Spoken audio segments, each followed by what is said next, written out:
Hey, my name is Kara. I'm an ultrasound tech, and let's talk today about whether or not there can be further or new abnormalities found, even if you had a negative or a normal NT test as well as an NIPT screen. So, the long story short is yes, absolutely. There can be definitely things that will pop up at the anatomy scan, even if you had a perfectly normal NT scan and a good NIPT result. This is because with the nuchal scan and for the NIPT, they are actually just genetic screens.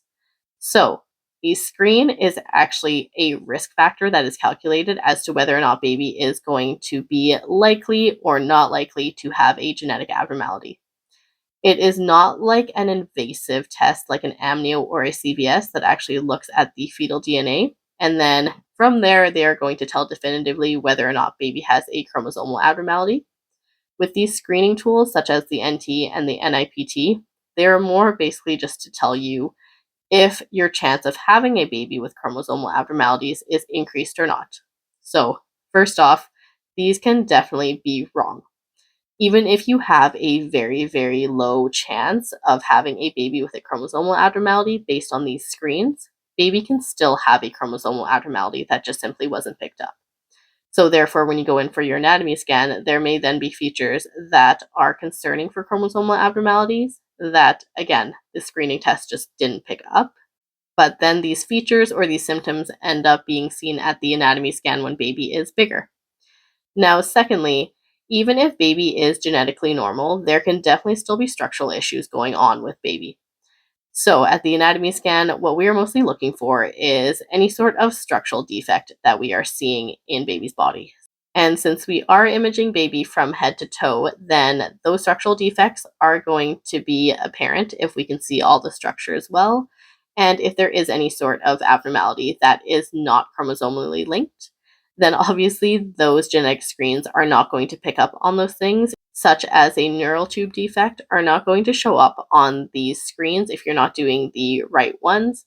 If you did the quad screen between 15 to 21 weeks, then they would pick up that neural tube defect. But, anyways, at the anatomy scan, this would be very apparent, but again, would not show up on those genetic screens because that was just simply not something that they were looking for.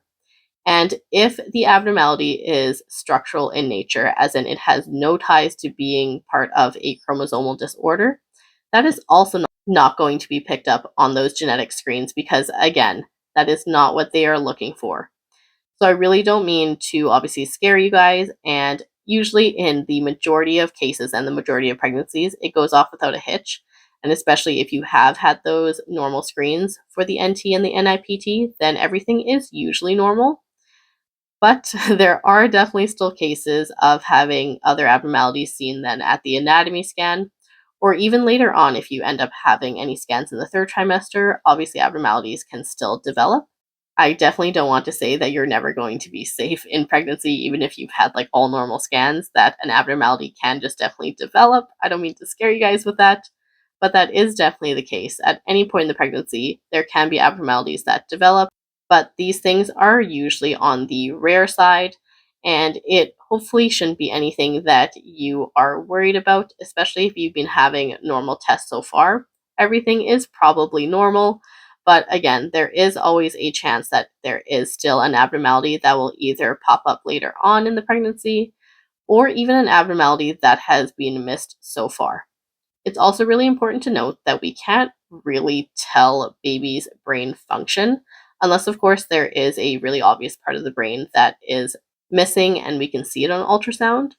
So we are more looking at structural things with ultrasound. So let's just say baby has autism that usually doesn't present itself on ultrasound and it's only after birth that these things are caught.